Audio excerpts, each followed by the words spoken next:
So keep that in mind. So now, what else we do? We on Christmas, during Christmas time, I guess it'd be, I don't know if you, the holiday season, we have a holiday gift drive, and in which the same schools, the same counselors will look through their children and find families to help. And they will send them out the questionnaire. They would sign a release and would get the information back at Madison. And then we would go through the list. And we have a deacon that is in charge of this. And he'll go through the list, and he will assign he'll make these cards, four cards for each child. And what they do is they put them on, these names on little tags, and they divide them up. Each child would get a $10 gift, a $15 gift, a $20 gift, and a $25 gift. And they would have these four cards for each of the children on a board out in the foyer area. And one Sunday, they'll make the announcement, please go by, pull a card off the board, buy the gift, and have it in the foyer on a certain day.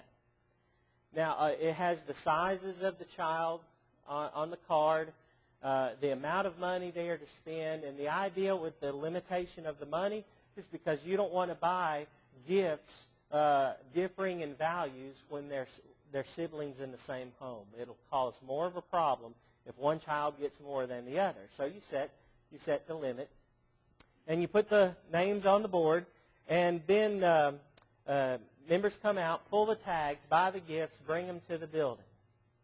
And then what we do is we take those gifts and we invite the families. This past year, I believe there was 27 families that we helped, but each family had at least 3 kids, 3 or 4 children in each family.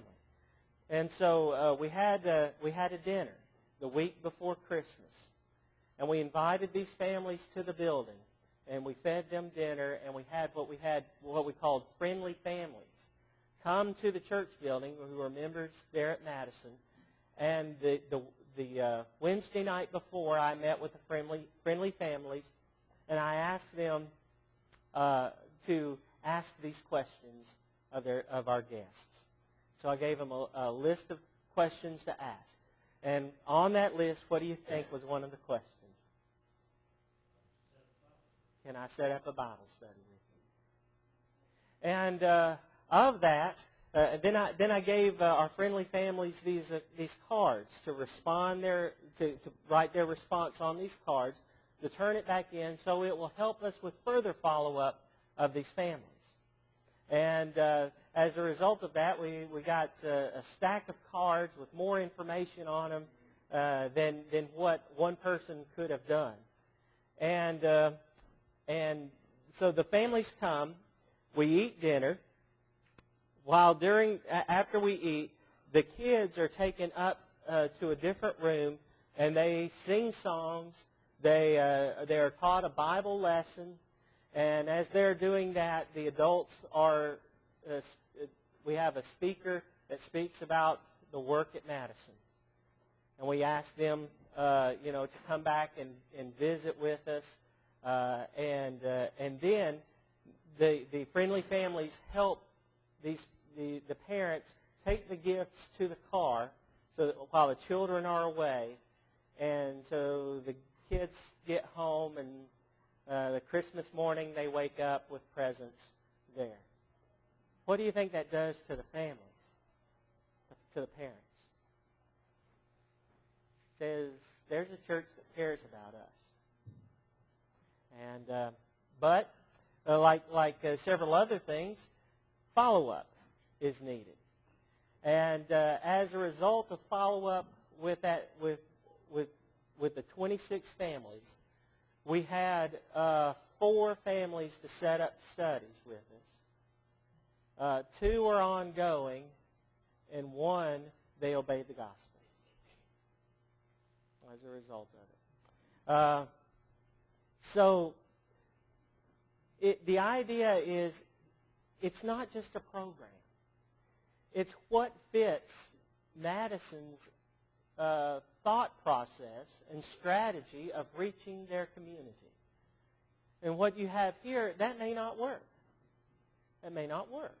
But you can think and strategize of things that happens in your community that you can use as a way to pull in your resources and to decide what your focus is going to be, and then develop your outreach ministry from that aspect of it.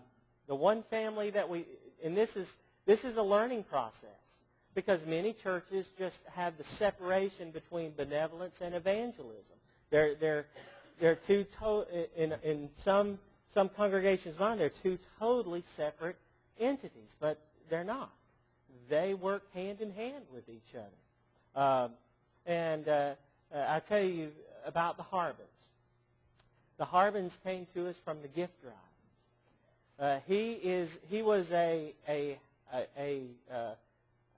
framer into construction, but with the downturn of the economy, he was out of work for a couple of months. He had managed to save up about $1,000. The Harbins lived in the projects off of Clinton Avenue. Their power was going to be cut off. They had other issues that you and I would never find ourselves in. But when I sat down and talked with him, I said, we're in it for the long haul. We're here, and we'll do whatever we can to help you with the situation. It took him a month before he really trusted the words I said.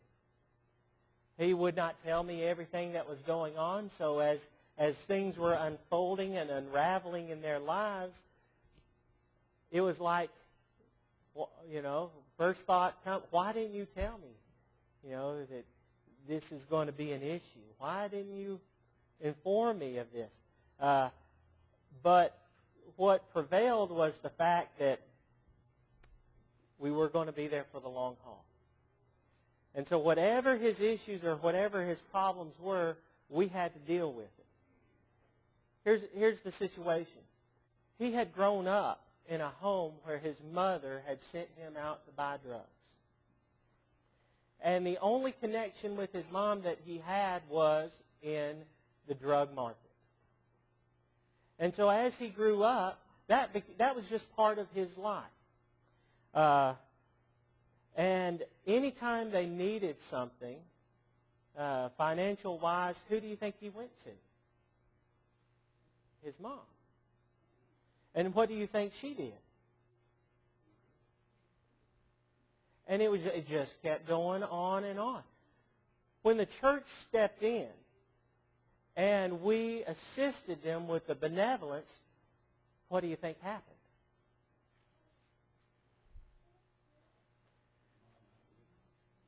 And what did that do to Mom? She got upset.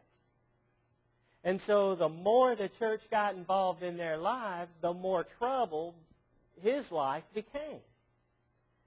They were thrown, evicted. See, they were living together. Before they were living together in the housing project. His name was not on the lease. Only her name was on the lease. Under the lease terms, you cannot have anybody living there in the apartment unless their name is on the lease.